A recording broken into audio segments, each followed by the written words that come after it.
I think Groundhog Day is the only way really to describe kind of where we're at the moment. It does seem that there's not a day passes where there isn't something around this subject. When did we become obsessed with race? 0344 499 1000. Is there a point, or was there a point, when race seemed to become the dominant factor in all conversations and all news stories? Everything from an interview with members of the royal family, the police attending protests, the integrity of Fleet Street, the countryside is racist, Dr. Zeus is racist. When was that tipping point? 0344 499 1000.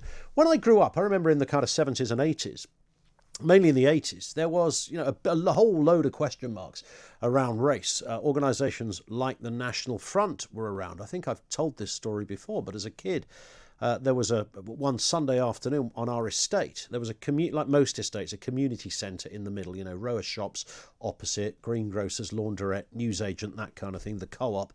And all of a sudden, looking out of my bedroom, I can see it now. Look, there I was, like an 8-year-old, looking out the bedroom window, and hundreds and hundreds of police officers were marching, and marching military style as well. I'd never seen this. I don't think I've ever seen that since. Marching military style to the community centre and standing around the community centre. And I asked my mum, and I think my mum was already aware of it, but hadn't really told us what it was, other than we'd been told to stay in.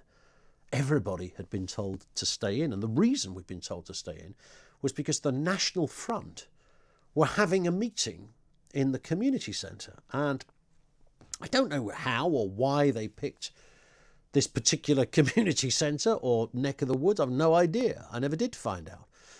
But the point was the National Front were around, and I can remember just sort of loosely looking back as a kid and seeing those news bulletins about this organisation called the National Front. I didn't know really much about them. I knew they probably weren't very nice. It didn't sound like a good thing. And I was aware they didn't much like black people. That's kind of about as far as I'd got through my junior brain at the time. But that was kind of big around that era. And then we progressed as a people, as a nation, as a planet. Things got better. When I was at school, there was one black kid, not just in our class, I think in our school. In our school at that time. I used to walk to school with this lad. And I don't remember, I didn't go to secondary school with him. I don't know what his experience was like being at that stage. There might have been more non-white kids in the school. I don't know, but certainly at juniors. He was the only black kid. I think I'm right in saying he was the only black kid, or the only black boy, certainly in the school. I don't really remember him getting a lot of stick, but I'm not him, and maybe he has a different story to tell. But things were getting better. Race Relations Act, Equality Acts, all manner of initiatives, diversity initiatives, so that the workplace looked more representative. And you bring it to where we are today, and you turn on your television, you would never watch a programme now like, whether it's Loose Women or The One Show or Football Focus, whatever it happens to be, without seeing non-white faces very prevalent. I watched an ad break the other day, and I noted this for no other reason than I do this for a living. That during what was I watching? Your Honour, that new Bryan Cranston show. I was watching that, and during the ad break, I would say about 80% of all the faces in the ads, about 80% were non-white. And I thought, bingo, there is the change. That's massive. That is absolutely massive. For the record, I don't give a hoot who flogs me a full Mondeo or some washing powder, but it was nonetheless interesting when it comes to where we're at now, back to my little childhood days of sitting there watching the National Front march into the local community centre. 0344 499 1000.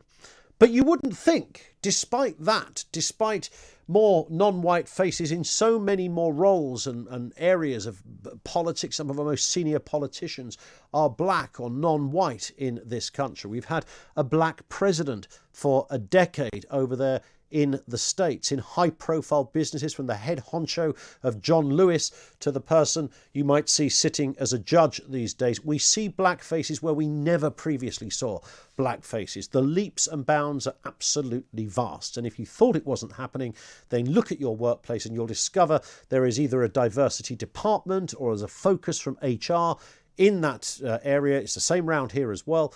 All of those areas, all those big boxes ticked. Things have got a whole bunch better. But if you look at some of the stories and the headlines out there and some of the commentary, you'd be forgiven for thinking otherwise. we've almost lost meaning of the word racism, because it's a kind of just a catch-all phrase to describe something that somebody might not be particularly enamored with. If you view it through the prism of race, you might view it through the prism of another minority trait in some shape or form. But don't tell me it hasn't got better. And yet we're forever, it seems to me, almost a national obsession with one group of people arguing that everything's racist and another group of people saying it demonstrably isn't. And the latter, I think I've articulated, I hope, reasonably well, as to why many of those arguments about institutional racism here, there, and look, Fleet Street, we're going to talk about that in just a bit, was the latest. It's already claimed the scalp who was of the guy that was the head of the Society of Editors, Society for Editors, I think it is, that organisation. So he's gone. And cancel culture has taken a different turn, by the way, because people are now cancelling themselves. So you don't have to be cancelled anymore. You cancel yourself.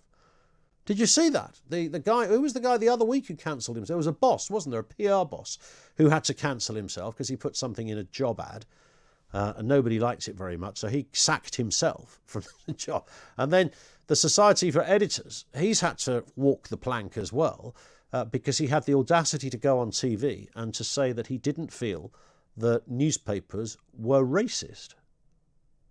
Now, the last time I looked, that is just a statement of fact. Gordon Beattie was the guy, wasn't it, in Scotland? Gordon Beattie. He was a PR guy, and he put a job ad out there, and they didn't like what he was trying to be clever with words, and it was quite reasonable what he was trying to do, but it didn't play out very well. So he had to sack himself. And then Ian Murray, Society of Editors, he went, I think it was on Victoria Derbyshire's show on the BBC, went on there and he said, look, it's not a racist thing. Newspapers aren't racist. And she was pushing him on this. It was a terrible piece of journalism.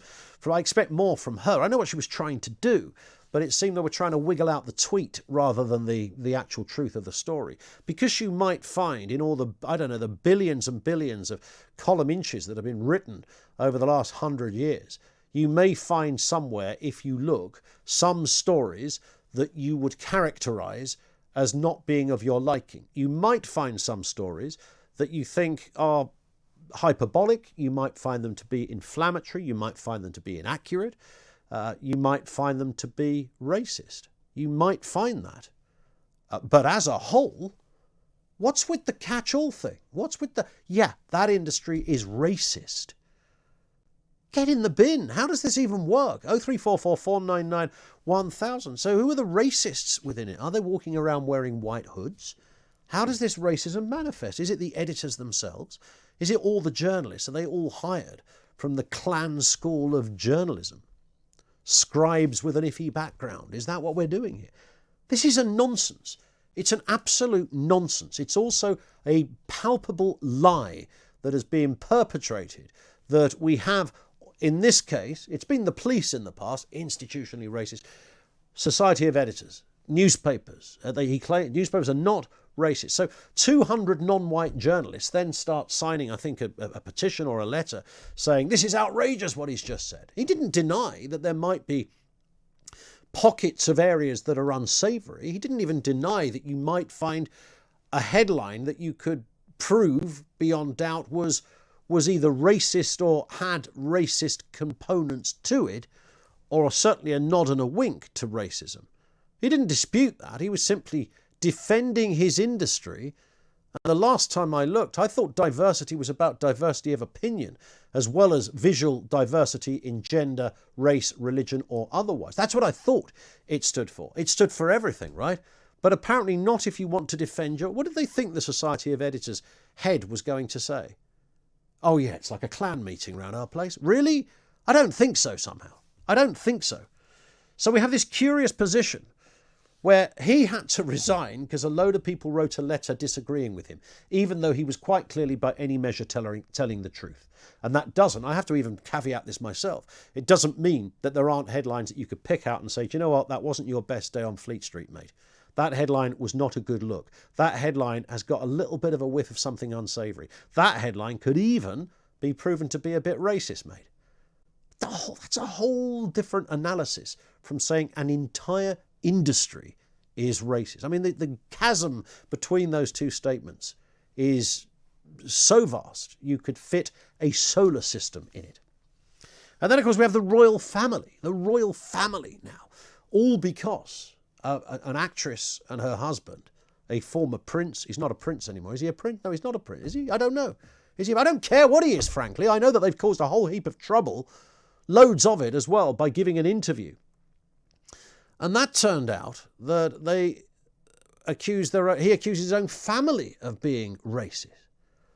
So who have we got now? We've got Dr. Zeus, we've got the PR man in Scotland, we've got the countryside is racist, Fleet Street is racist, the royal family are now racist. It's got to the point when Prince William, a future king, would turn up at an engagement, somebody would say, "How are you today, sir?" And he'd say, "Very well, thank you." And he'd give that William smile, and you'd think, you know what, he's a good guy.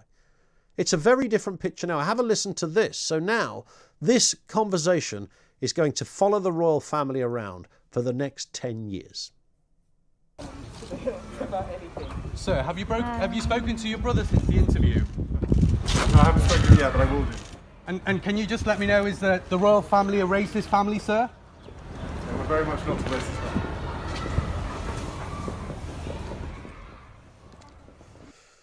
That's Prince William visiting an East London school, and there is the problem. There's the question. Is the royal family a racist family, sir? Can you imagine can you imagine a Dimbleby having to throw that at the royal family, the future king?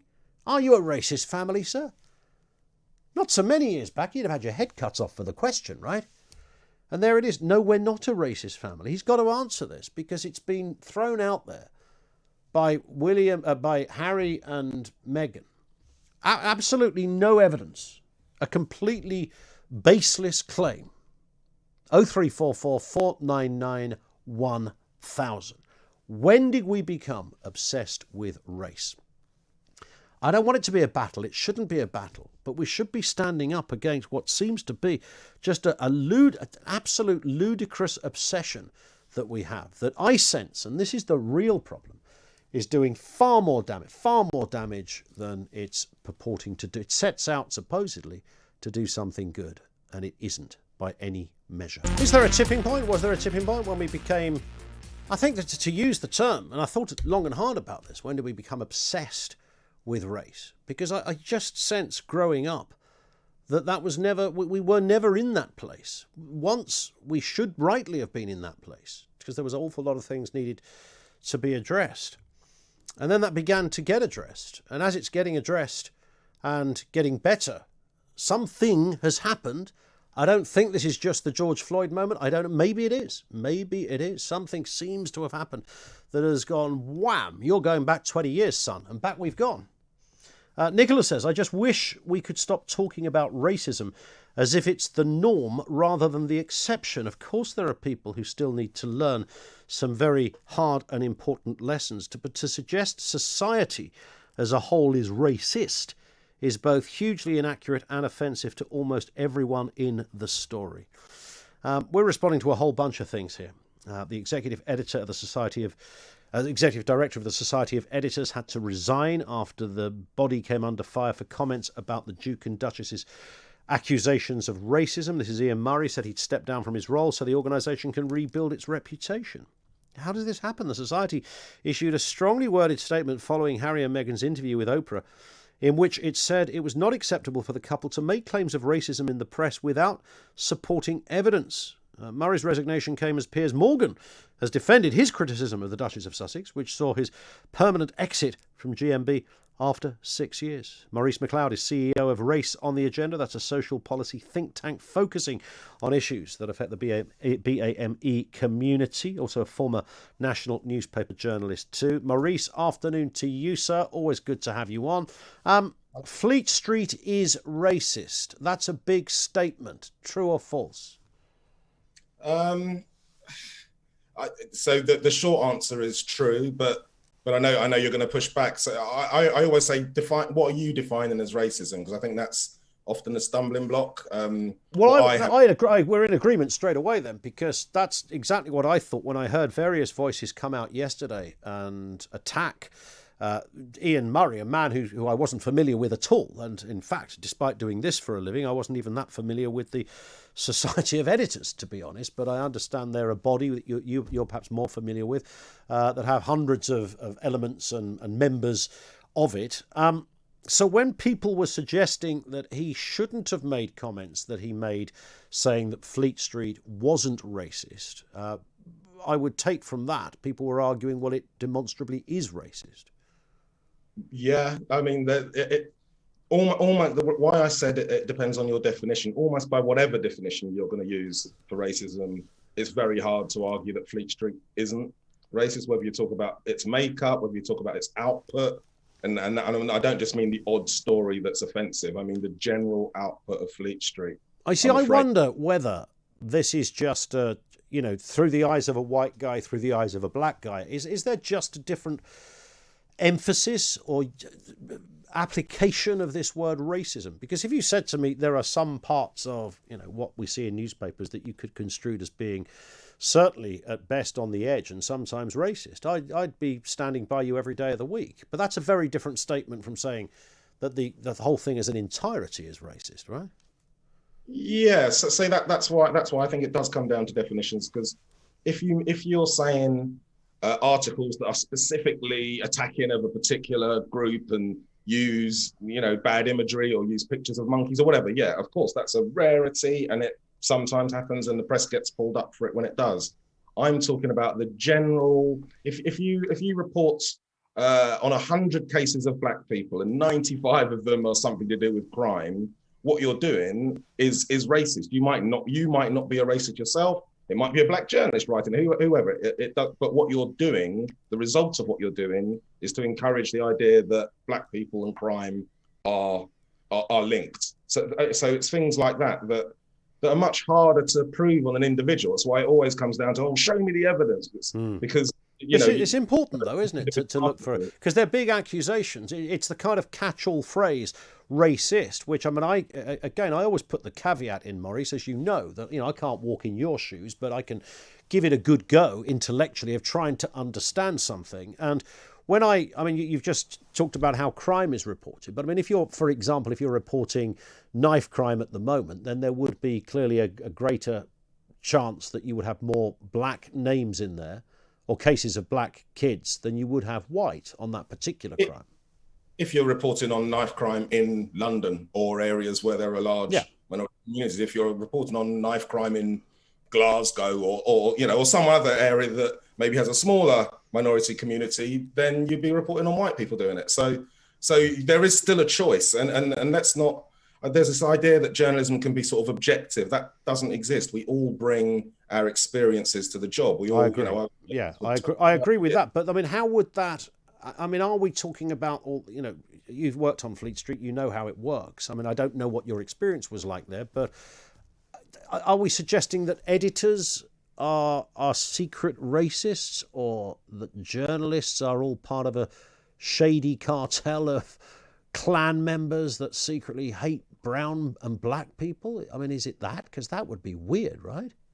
I'm pretty certain that no one's suggesting that, or what we're talking about. And don't get me wrong, there might well be individuals working in Fleet Street who do have really strong racism. That might be the case. We're not talking about that. We're talking about the system. So when you say journalism or anything is systemically racist, is institutionally racist, it doesn't mean all of the individuals that work there are sort of pointy hat wearing cross burners. It means that the impact of that industry is negative on particular races based on their race. That it's really hard to argue that journalism doesn't do that, or many other institutions in the UK. But would it be also fair to say that in a world or in a country that is still mostly white, you are going to get, in terms of staff, for example? It's not. I don't know what the turnover rate of journalists is in this country, but I remember speaking to somebody about a year ago on this, and they said their department in one particular area of a national newspaper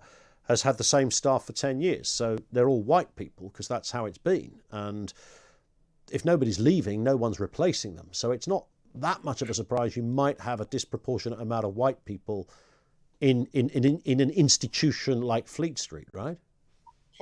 Possibly you could use that as a way of explaining the really stubborn lack of diversity on Fleet Street. I'm talking about, because Sure. it's still the case that sort of 0.4 British journalists are Muslim, where they make up 3% of the population. There's loads of disparity. There's a journey to be had there, though, isn't there? There's a massive journey. It's not going to happen instantly. But I'm not really convinced that there's been much. I mean, I started journalism nearly 30 years ago. I'm not really sure that there's been much movement in that direction anyway. The movement has come. I think there are more diverse faces. Absolutely, there are more diverse faces, popping up on TV and in adverts. That's absolutely the case.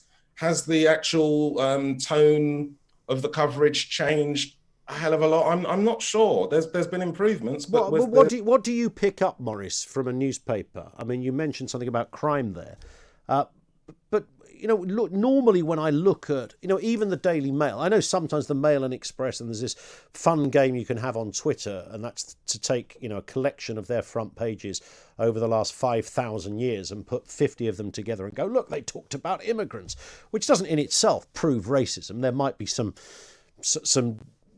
questionable headlines in there, but often it's just a conversation about race or asylum. Just using the word doesn't make it racist, of course. So I'm trying to think, when I pick up a Daily Mail and look through it, what I would, I see a lot of black faces on the Mail online in very positive stories. So what is it that I'm missing? What are you seeing that I'm not seeing? Yeah, again, it's really hard to sort of pull back, not look at individual stories, but pull back and look at the output of the media. Look at the output, especially of papers like the Mail. I used to work on the Express. Look at the output of the Daily Express. If you can say, of course, that's just one story about a negative story about an asylum seeker, or that's just another one. When you pile them all up and you go, well, hang on, how big an issue is asylum in this country, and how much coverage is it getting in this paper, and why is it getting that sort of coverage? Because it ticks the right buttons for their readers, and it gets people to click on the stories and be interested and be enraged about, I don't know, asylum seekers eating swans or some other made up bit of nonsense. Yeah. That when you pull back and look from afar, it's really hard to ignore that our media does have those slants. And okay. I think... All right. Now, Maurice, on that point, thank you. It's been a nice measured discussion. I appreciate that. Maurice McLeod, CEO of Race on the Agenda. I have to say, a couple of years back, we decided to do a phone-in, almost specifically on the Daily Mail contents of their treatment of Muslims. And in the newsroom I was working in at the time, there was a big stack of kind of all the back issues of newspapers. And we got about 5 weeks worth out of the pigeonhole and went through. We couldn't find a single one of these stories. So yes, they do appear, but the idea they appear 3 times a day is nonsense. When do we become obsessed with race is the trigger question here. 0344 499 1000.